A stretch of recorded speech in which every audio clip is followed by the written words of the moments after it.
Representation with the IRS means having a qualified professional, such as an enrolled agent, a certified public accountant, or a tax attorney, to act on behalf of the taxpayers in dealing with the IRS on various tax matters. Now, these professionals, the EAs, CPAs, or attorneys, they specialize in taxation. They have comprehensive knowledge on tax laws, regulations, and compliance requirements. Their expertise allows them to navigate on complex tax issues, resolve disputes, and ensure that taxpayers comply with current tax laws. Form 2848, Power of Attorney and Declaration of Representative, is the form that is used by taxpayers in the US to authorize another person, known as their representative, to act on their behalf in tax matters before the IRS. This form allows the representative to handle tax issues, access confidential information, and perform other specified actions related to tax matters. A tax practitioner may have to use certain specific forms for this purpose, such as Form 2848. This is the power of attorney, and oftentimes to get tax information authorization by using another form, Form 8821. So why a 2848?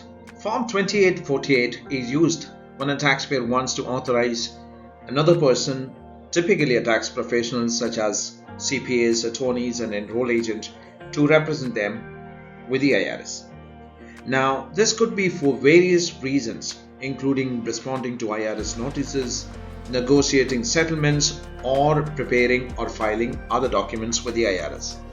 There are specific sections in Form 2848, the taxpayer's information, which is a section 1, where you will have the taxpayer's name, taxpayer's identification number, such as the social security number or the employer identification number, spouse's name and identification number, taxpayer's address and phone numbers. The section 2 is the representative information, which includes name, address, phone numbers, and fax numbers of the representative, the CAF, centralized authorization file number if available, and a PTIN for paid preparers. Section 3 includes types of tax matters the representative is authorized to handle, such as income taxes, employment taxes, form numbers associated with these matters, such as 1040, Form 941, tax years and periods covered, a range of years, and this must be signed by the taxpayer. Now, the taxpayer authorizes the representative on certain acts. This would be included in Section 4, which happens options for granting specific permissions, such as endorsing and negotiating refund checks, signing returns on behalf of the taxpayer, authorizing disclosures to third parties, or any other special authorization related to the tax matters. There could be something called as a durable power of attorney. This is a legal document that grants somebody else, called the agent or attorney in fact, the authority to act on behalf of another person, the principal. This could be in legal matters, financial matters, or tax matters. What it makes durable is that it remains in effect even if the principal becomes incapacitated. The IRS will accept any of the non-IRS power of attorney also, other than the Form 2848, such as the durable power of attorney, but it should have all the information included on a standard Form 2848. A power of attorney allows a tax practitioner to take certain actions. To take these actions on behalf of the taxpayer, such as communicating with the IRS, filing and amending tax returns, handling IRS audits, negotiating payments plans and offers in compromise, representation in an appeals process, requesting penalty and abatement, responding to tax liens and levies, representation in tax courts as long as you are an attorney, and receiving refunds and payments, signing tax agreements and closing agreements, assessing the taxpayer's IRS account, and handling state and local tax issues. The rights of an unenrolled tax return preparer, such as those with an AFSP certificate, are limited to representing taxpayers in examinations of the tax returns they have prepared and signed. A qualified representative can represent a taxpayer before the IRS without the taxpayers being present, as long as they have a proper power of attorney and is signed and submitted to the IRS. A power of attorney may not be required in certain actions, such as providing information to the IRS, authorizing the disclosure of tax returns information through Form number 8821, tax information authorization, or written or oral disclosure consent, allowing the IRS to discuss return information with a third party via a checkbox provided on the tax returns or other documents, allowing a partnership representative to perform acts of the partnership, allowing the IRS to discuss certain tax return information with a fiduciary or an executor. A power of attorney and declaration of representative is valid as long as the taxpayer is alive. So once the taxpayer dies and the taxpayer had a Form 2848 power of attorney on the file with the IRS with the named tax representative, a new form, which is called Form 56, must be filed by the appointed executor after the taxpayer dies, and then a new Form 2848 can be filed to appoint another representative or the same representative or of the estate. Now this needs to be filed with the CAF system with the IRS. Revocation and withdrawal of a power of attorney. A power of attorney remains valid until it is revoked by the taxpayer or until the representative chooses to withdraw from this particular role. So the revocation is by the taxpayer. If the taxpayer wishes to revoke the power of attorney, they must write revoke across the top of the first page, followed by their signature and the date below it. Now once there is a withdrawal by the representative, they can write withdraw on the top of the first page and then sign and date and then send it to the CAF system. So a 2848 can only be revoked by a new 2848. Alright, so if the taxpayer wants to revoke it, they can just write revoke on the first page and sign it and send it to the CAF system. The previous 2848 would be revoked. Same way, if the representative wants to withdraw, he can do the same way. Now, if a new person has to be appointed as a new representative, the taxpayer can file a new 2848. So once he files the new 2848, the previous 2848 would be cancelled automatically. A practitioner can also file a Form 8821.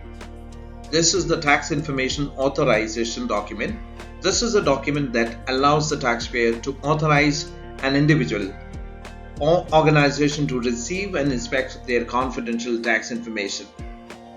Now, unlike the power of attorney designated by Form number 2848, which grants the representative the authority to act on taxpayers' behalf, Form 8821 is limited to authorizing the recipient to access tax information without the power to represent the taxpayer in dealings with the IRS. Now, why would somebody use a Form 8821? Now, let's say a practitioner wants to check out a taxpayer's tax filings, previous tax filing, before getting a representation, before wanting to get into a representation. They can use the Form number 8821. The Form 8821 allows the designated individual to inspect and receive copies of the taxpayer's tax return and related information, review tax account status, and receive notices related to tax matters. The authorized individual or organization cannot represent a taxpayer to make decisions on their behalf if they only have a Form 8821. So that's the crucial distinction between a form number 28 and 48. A Form 8821 only allows the designated individual to basically inspect and receive certain taxpayers' confidential information. So taxpayers can specify which years and types of taxes such authorization covers. So this allows for focused scope of disclosures. So taxpayer may choose to Form 8821 when they want to allow somebody like a family member, friend, or a tax preparer to have access to their tax information, but they do not need the person to represent them in interactions with the IRS. So we would use a Form 8821 that grants access to tax informations only. This does not allow any kind of representation. Form 2848 grants the authority to act on the taxpayer's behalf, including representing them before the IRS and signing any of the documents. The authorization remains in effect until the taxpayer revokes it in writing or until the specified period of the authority expires, if applicable. The taxpayer can revoke the authorization at any time by submitting a written statement to the IRS. Revocation of Form 8821. To revoke the authorization, the taxpayer can write to the IRS indicating their desire to revoke the Form 8821 authorization. It's important to note that revocation does not affect any of the actions taken before the revocation. The centralized authorization file, the CARF system. This is designed to streamline the process of managing and tracking taxpayers' authorizations. When a taxpayer files forms like 2848 or Form 8821, the authorizations are stored in the CARF system. How does it work? When a taxpayer files a Form 2848 or a Form 8821, the information is entered into the CARF system. Each form submitted is processed by the IRS, and upon approval, the authorizations are recorded. Now, when a representative contacts with the IRS regarding a specific taxpayer, the IRS personnel can check in the CARF system to ensure that the representation is authorized to act on behalf of the taxpayer for any of the specified tax matters. When the representatives are authorized, they can obtain information, represent the taxpayers in audits, and discuss tax issues with the IRS. The CARF facilitates this communication by confirming their authorization quickly. If the taxpayer revokes the authorization or if there are changes, the IRS updates the CARF system accordingly. The taxpayers can revoke the authorization by submitting a written statement or a new Form 2848 indicating the revocation. So we need to note that only a 2848 can revoke a previously submitted 2848, same as the case of 8821 as well.